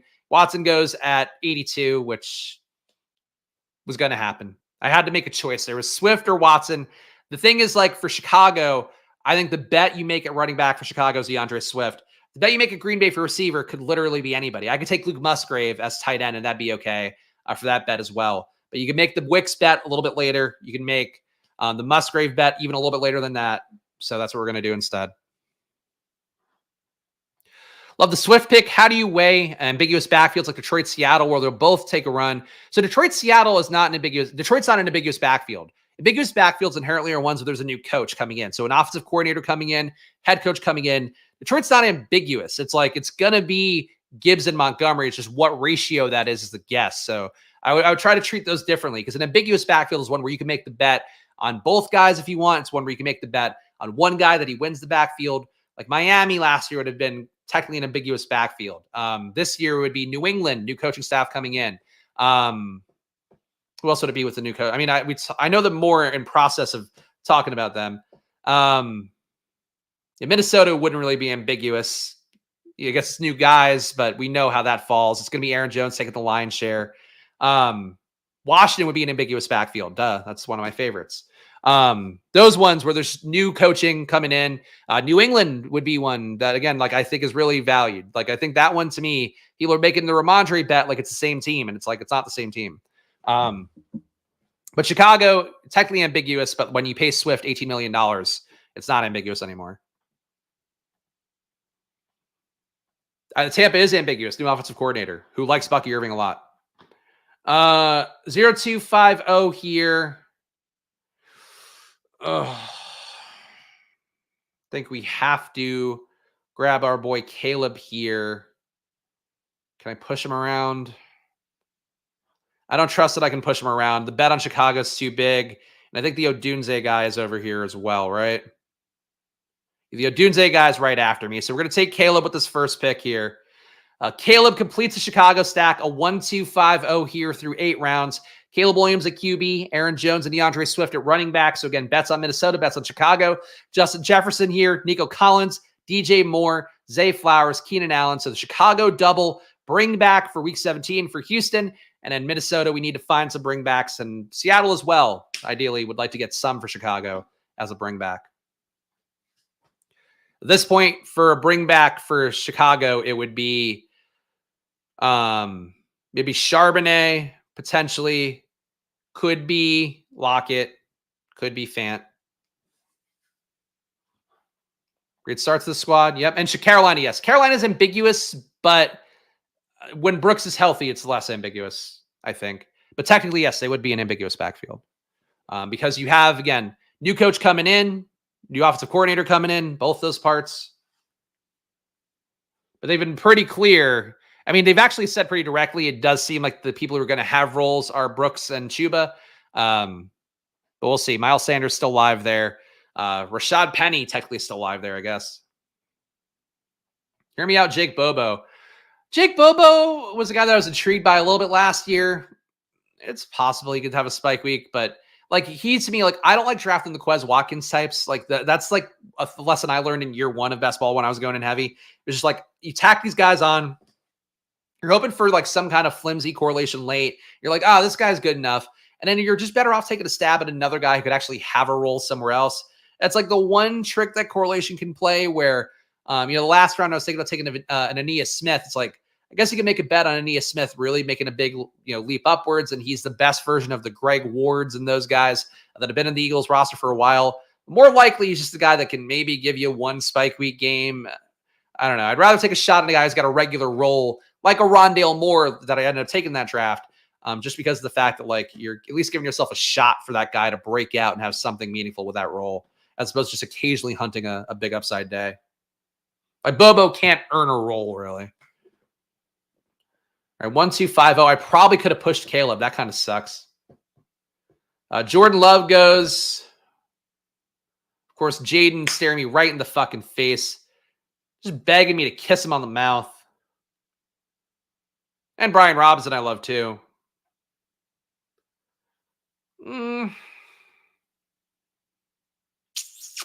Lockett makes more sense for this team. I could take Jaden again. I could take Jaden in every draft, and frankly, I wouldn't feel bad about it right now at these price tags. But I'm going to take Lockett here at 101. We're going to get our bring back for Chicago week 17, which is the smarter thing to do, even though it may pain me a little bit. So the team so far is a 1-2-6-0.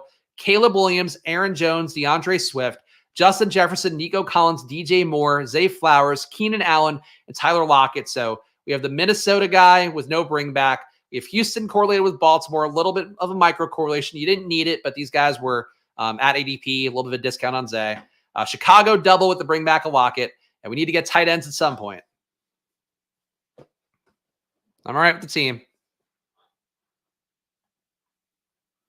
A lot of chats coming through.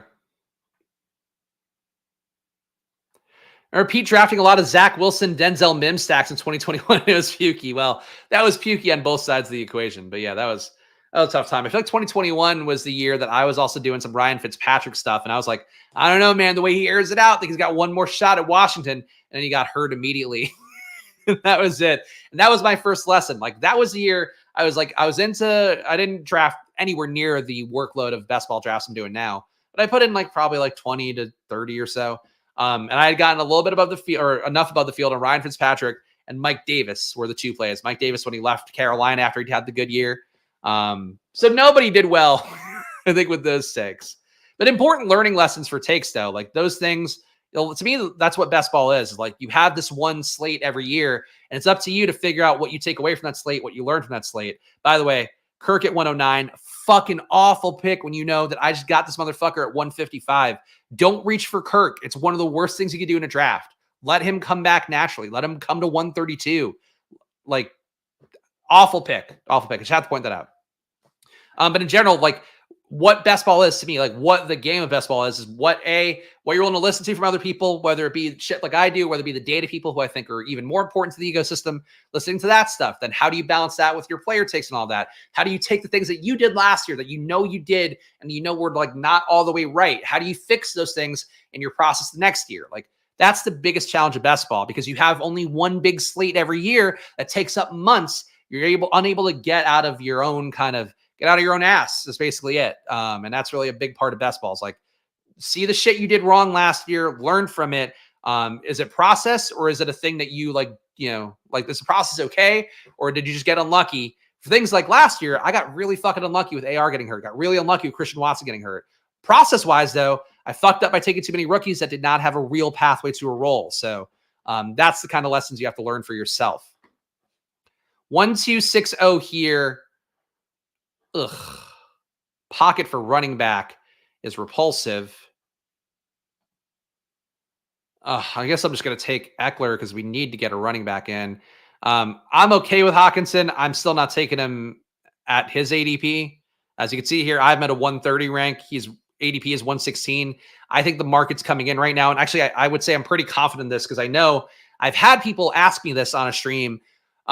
Hawkinson had his knee injury incredibly late last year. He then also had the surgery even later because his knee was so swollen they couldn't operate. He's also an older player. If you're over 25, your recovery time gets longer. Your likelihood of coming back 100% gets less likely. So Hawkinson is being priced right now he's going to get back out there, be the same guy pretty fast.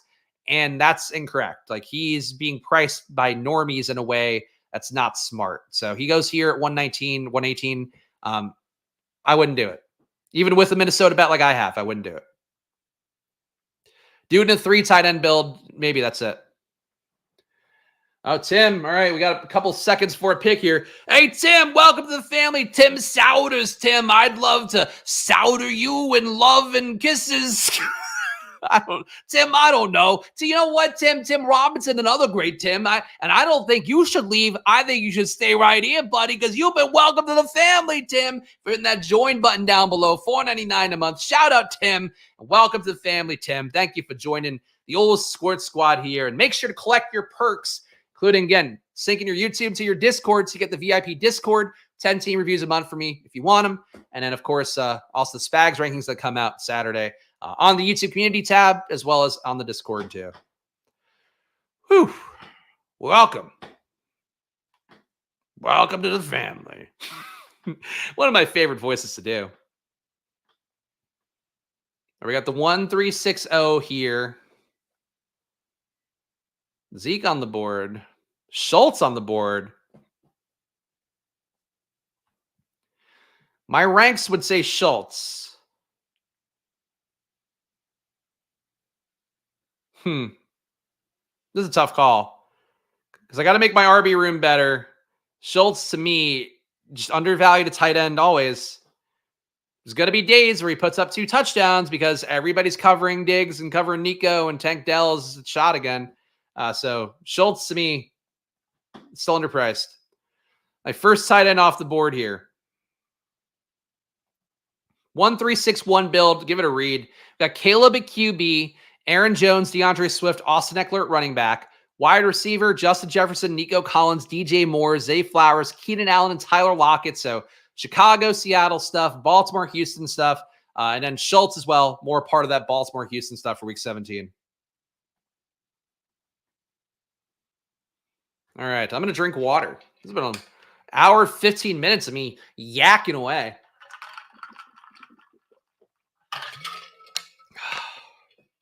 Maybe I should have gone up for Charbonnet now I'm seeing that Perilla took him.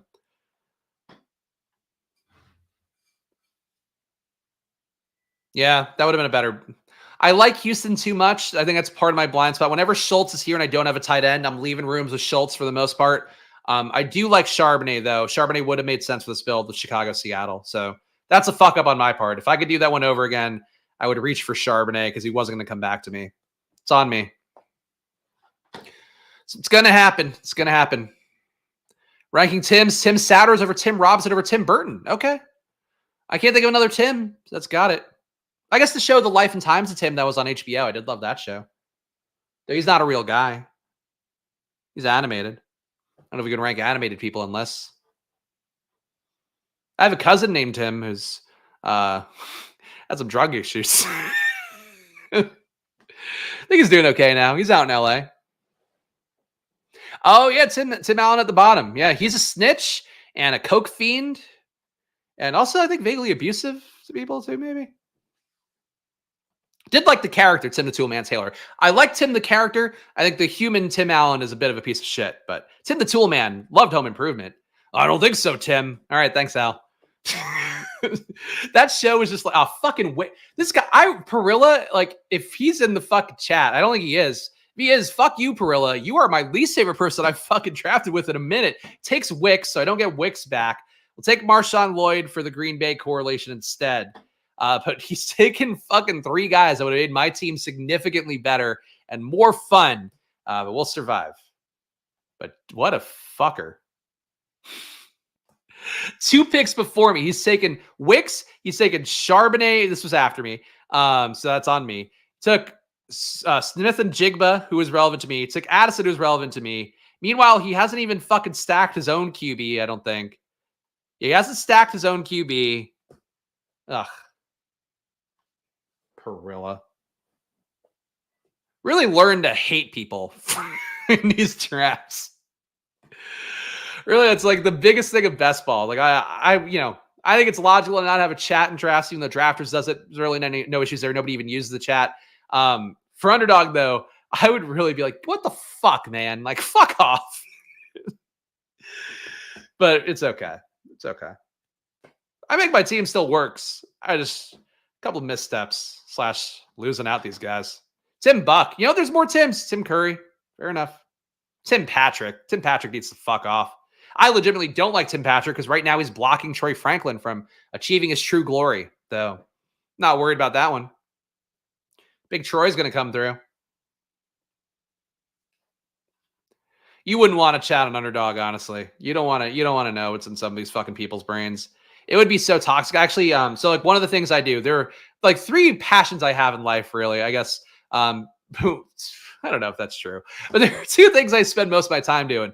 Football related things. I guess the other thing would be probably sports betting related things. The third thing would be Overwatch. I play Overwatch a lot at night, especially, you know, like if I'm hanging out with the wife or, you know, and then she goes to bed, I'll maybe queue up Overwatch if I like have the energy to play a video game. I don't turn on chat for Overwatch though. I just, because like it's so fucking toxic. Turned on chat last night and it's just the most fucking cesspool of people being dicks to each other with like vague, like, oh, you're gay usernames. And it's just like, holy shit, man. Like, you don't miss much by not having chat open, but like chat and anything is just always, I guess, excluding YouTube, you guys, but chat for a competitive thing is just going to be bad. And honestly, you see it on YouTube too, where people get like really fucking testy if I start picking at them while they're in a draft room. I would say that it would be 10 times worse than an Underdog chat, especially because it's people's money too. So you're getting that part. And And frankly, I think you got a lot of lonely boys in the underdog community. So I think you're getting it on both sides there a little bit. All right, 1461. We are in a pocket where my ranks feel differently than the ADPs. Though I think Troy Franklin's going to have to come down a little bit just because of the fact that the markets do not agree with me right now. Wait till we get to July, fuckers. All right, Pat Freiermuth goes.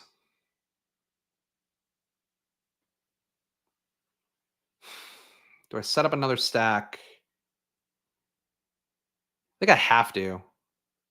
But you know, I don't know if I have to on this pick. I'm going to take Luke Musgrave here. Do like Sinnott more as a play. Again, we have the bet on Minnesota. I think Musgrave gives me spike weeks.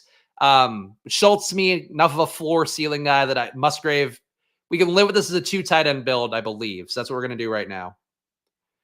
Perilla takes Ben Sinnott. Sinnott at 151 in this room. I think that's a fair price tag. Him in this tier feels about right to me. Kmet, Freiermuth, Musgrave, Sinnott. I think that accounts for the risk that he is a fullback, like some people out there like to poke fun at. He's not a fullback. He's in fact second best target earner coming into this class right now, and a target earner right on. Right, well, it's not fair. He's not perfectly aligned with the guys last year, but he's not that far behind the guys last year. Bowers is exactly aligned with the guys last year in terms of target per out run. But Sinnott to me, 151, one of the better picks in the draft still. Original Halo chat with headsets was an eye-opening experience way back in the day. Yeah, I definitely don't use headsets either. Like I just play the game. It's like, to me, everybody who I'm online with is just a fucking bot, and I don't care.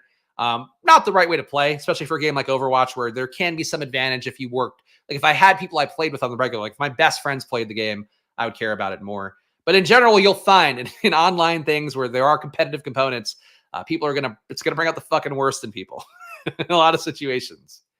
And frankly, even best ball, like there's a time, 2 years ago where best ball, the friendliest community in the world, now because it's getting bigger and because it's gambling, you have people that come in and it's like, like a little aggressive, even me, like I'm more mercurial than most. Try to be welcoming though to people that are like here, obviously. But yeah, it's the natural cycle of things, I would say. So yeah, the key summary here, underdog chat would probably be the fucking worst place in the world. But not if you had like a room of regulars. Like if you had like your Jewish McCaffreys and your badge bros and your whatever, and they're all hanging out, I'm sure they'd have a lovely chat. Like I think it would be a great time in those kind of things maybe. But even then, those people are so busy, watching the board, making their own picks, sometimes doing multiple drafts at once that maybe the chat wouldn't even add value. I think underdog's right not to do it. Vikings also signed Robert Tonyan. I don't think that matters. I think Josh Oliver's going to be out there a lot. Was hoping Troy Franklin would come back to me, so we're going to have to get creative with the second QB situation.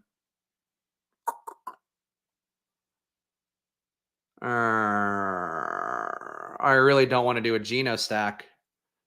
I think I'm going to have to do Geno, though. I think it's going to have to be both QBs from the same game, which I have come along. Last year, I think Justin Herzig was one of the guys that led the charge saying don't take both QBs from the same game. Still think you can do it, but maybe not as appealing.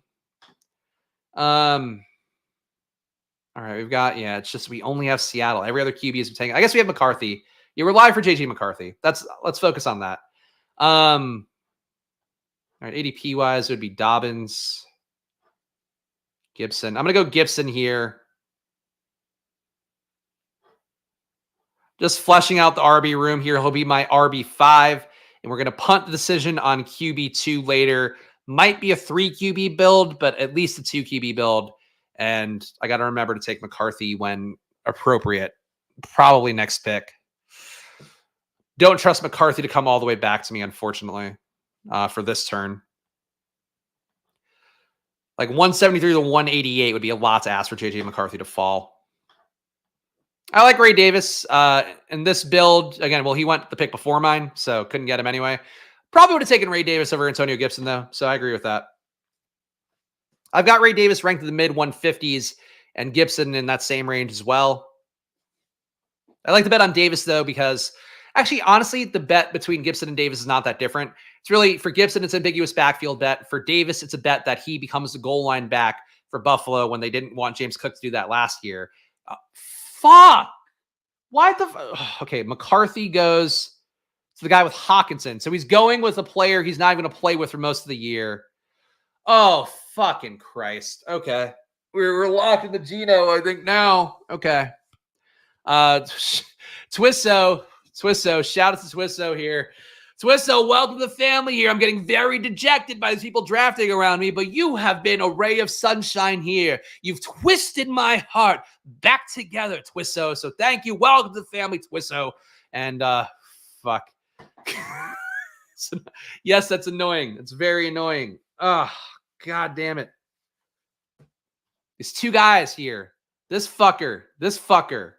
Taking all the shit around me. Here I had to worry about all the regular rooms. Instead, it's a room full of badges questionable badges. No, actually, that's not true. I feel like Perilla's done a fine draft for himself. It's just a draft that has been existing to meaningfully hurt me. So kudos to him.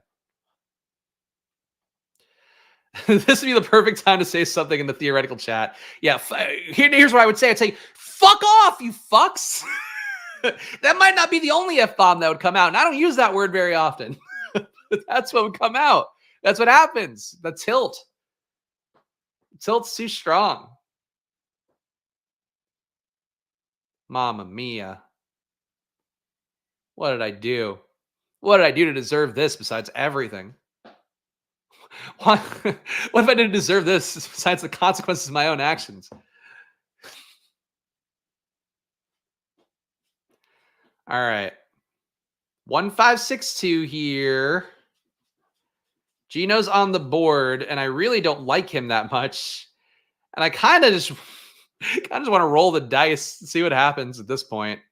But we're so dead at QB, and everybody else is even more dead. Gino, come down. The double QB for week 17.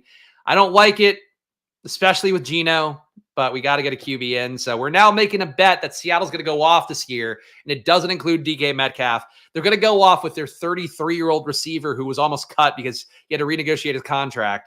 That's the bet right now. And I'll tell you what, it's not a bet I love, but it's okay. How much ADP value do you have to get to consider taking an unstacked QB with no real future stacking possibility? If you have to do it, you have to do it. Like if you're dead at QB, there's nobody else left. Take a Russell Wilson if you need to. Take a Derek Carr. I've done that. In general, if you have two QBs already and they're stacked, I probably wouldn't add on the third unless it's like a great player. But I don't know what situation you would have two QBs and there's a great player left coming after ADP. But I think your instinct, fuck, he takes Noah Fant too? Holy fuck, this is one of the worst drafts. This is like, I've been so mad at so many drafts, and this is the worst. I'm just getting fucking poked on both sides. I can't get anything. I want to know Fant for a third tight end to at least have a Geno double. I might take fucking Jake Bobo. Jake Blow. Oh, God damn it. Fucking Perilla. Perilla is like legit. I don't... look, a lot of times here I'll go at people. I'll be I'll be snotty. I'll be bitchy. I'll be whatever to protect my own EV. I legitimately don't like Perilla. If I saw this man, I would spit in his fucking face. This is terrible. Especially if he knows I exist. If he doesn't know I exist, I still would spit in his face, but I wouldn't be mad at him. If he knows how much he's hurting me right now, I despise you. You are my arch enemy. We're throwing these up. We're throwing this fucking shit up, man. I'm getting DP'd. He has to be. He's like fucking me over at every fucking turn. It's either an incredible coincidence or this guy's a fucking woo. Okay, we're okay. Get the money. He doesn't have a money hat. His name's stupid. It's not Spags, which is really cool and awesome, and I think we can all agree on that. Perilla. Fucking sarsaparilla. I don't know. I don't even have a good burn for him. His name's not even fucking good enough to make fun of him. It's the worst.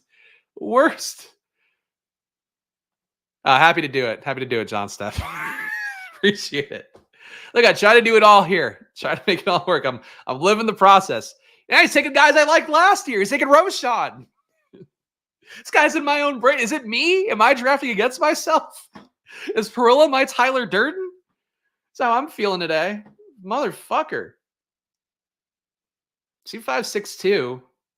Could use one more running back. My ranks are not pushing me towards running back, though. Good golly. Like, what fucking correlation do we have left? Rashad Bateman. I'm going to take a shot at Tez Walker. I don't take Tez Walker a lot. We'll get another little Baltimore thing in here. Got our Houston double. It's like a Baltimore double. Many stacks. Let's do that. Whew. Stay strong, Spags. Thank you. Thank you, Eli. I appreciate that. Congrats on your Super Bowl wins. Congrats on owning Tom Brady. Congrats on your book as well, the Book of Eli. Getting sniped could put you onto something better. Dude, that one got sniped at 11. It worked out. Yeah, but this isn't like getting sniped on a stack. This is getting sniped on every player I need to complete things. Would have felt good. So, yes, I do appreciate the sentiment. I do, of course, know that the tale of Fareed Shaheed, who is a splash play watcher occasionally, and has been in draft rooms with me too on stream. But yeah, that's I'm aware. I know how it goes, but I really would have liked to have gotten JJ McCarthy as my QB2. Usually, if you have Justin Jefferson, you can get JJ McCarthy for free. There really isn't a hot market out there for JJ McCarthy. But this guy was Hawkinson. Mamma mia. It's me, Spags, getting the sniped. That's me doing Mario. It's me doing another Italian impression. God.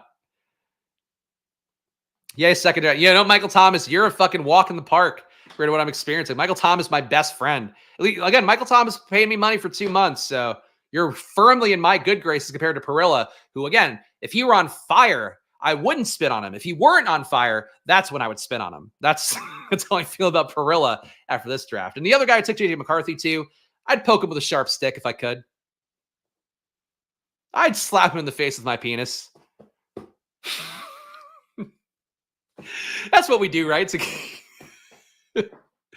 What better way? This guy's got a 4.37. What the fuck are you doing, man? 4.372. This is a stupid team too. What a fucking. Why did I do a second draft? Why do I subject myself to this? My team needs one more running back, and when I need one more running back, who you gonna call? Audric Estime. There's something strange in the RB room. Who you gonna call? Audric Estime. All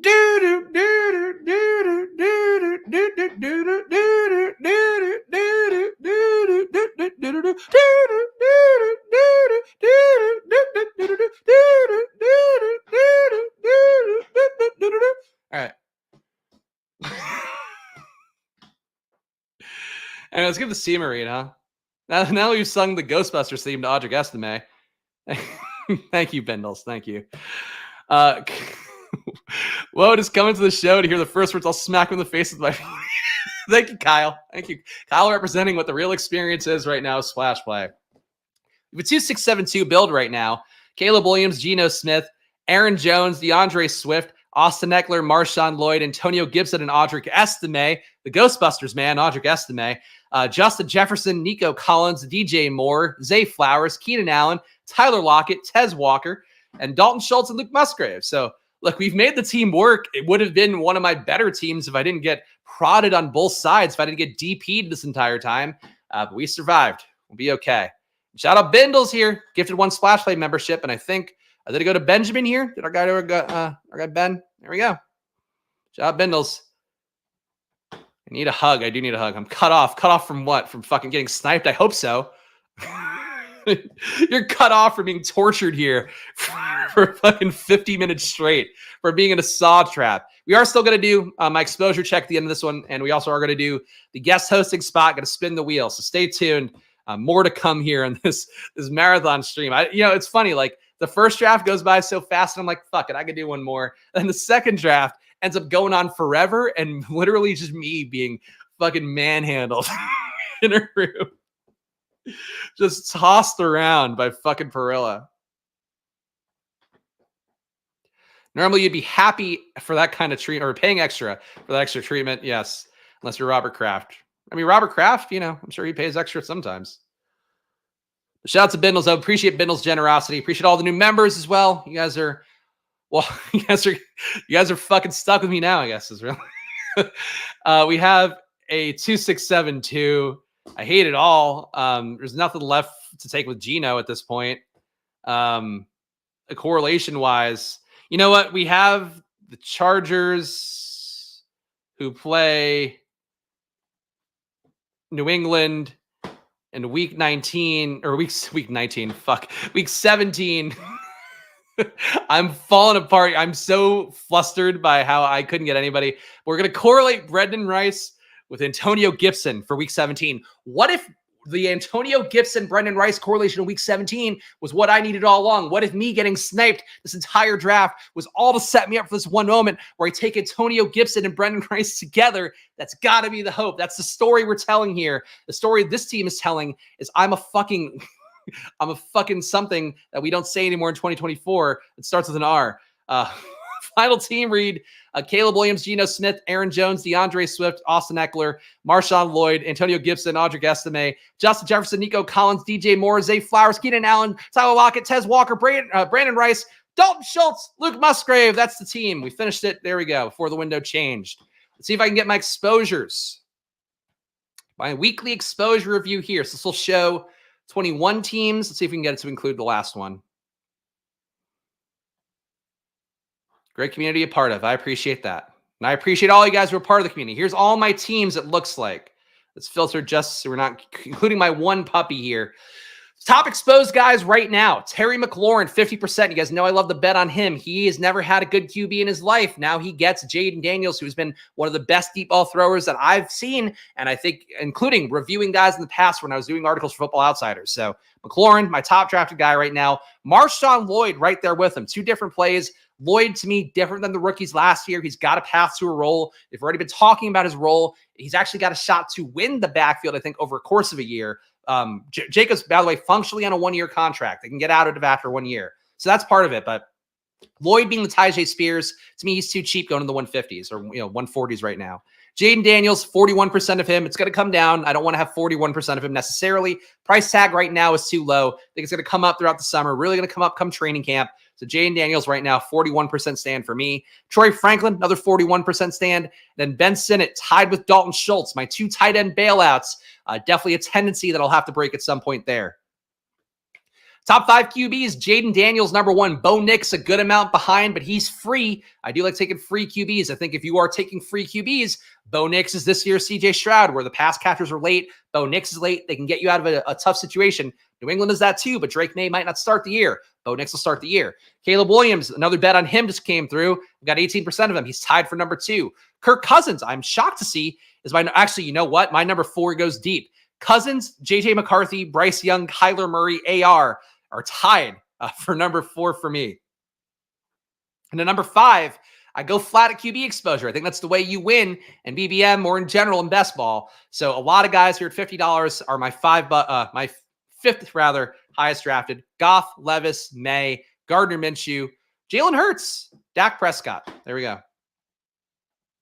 RB top 5. Marshawn Lloyd, we saw. Brian Robinson, a clear-cut number 2. He's the leader in the backfield for Washington. Everybody thinks it's Eckler. Casual drafters coming in think Eckler got signed to get the role that he had in the Chargers. No. He's a third down back and a pass down back. Maybe take some touches away from Robinson, but Robinson is likely the guy for all the power runs, which they're going to be doing a lot of in that offense. David Montgomery, I talked about it earlier, like the bet on him. He's tied for number 3 with Ezekiel Elliott for me. Not a big Zeke guy, but they trust him there. He's got the goal line role. I am not scared off by the RB by committee thing. I think they really are going to give him the goal line role. And if the committee is just Zeke scoring touchdowns, who cares? I'm happy to take him. Bucky Irving, like him a lot. He is tied for number 4 for me with Chase Brown, with DeAndre Swift, with James Conner, with Audric Estime. And my number 5 are all these guys: Jerome Ford, Antonio Gibson, Tyler Algier. That's it. Algier, really? I must be taking a lot. That's one I wasn't aware of. I don't believe in Algier that much this year, for the record. Also, Scotty Scheffler, I didn't even mention that. What a fucking weirdo story. But possible that everybody is wrong in that one, but Scheffler really got fucking screwed by those cops. Abuse of power is what I would say. Wide receivers, Terry McLaurin, we saw him. Troy Franklin, we saw him. Keenan Allen is tied for number 3 with Drake London and DJ Moore. So good bets on Chicago and Atlanta. Ascendant offense here that I think are a little bit mispriced. And then Zay Flowers is tied with Marvin Mims is my number 5. Obviously, the Denver stack is a part of that. And have not gotten Mims this week. So I think we're ramping down on Mims / Denver a little bit. Tight end is Ben Sinnott, number 1. Dalton Schultz tied with him at number 1. Of course, my 2 bailouts, as I mentioned, at tight end. Then we have Brock Bowers, Octavian Sanders. People think for some reason you can only take Sinnott or Sanders. These are the 2 rookies to take. These are the guys that are going to have roles and have a shot to be good. Sinnott's more talented with a better QB. Sanders, though, is in an offense it's pretty open for targets, so he's a good play too. And then tied for, actually, what is this, number 4? I don't know. Sanders, Laporta, McBride. These guys were all in 1 tier. And then Noah Fant, Jonnu Smith here, my late bailout tight ends. Those are those guys. All right, let's spin the wheel and find out who's going to guest host with me. And then we'll do our reading of names, and we'll call it a day. 4 names on the board here. Let me share this tab.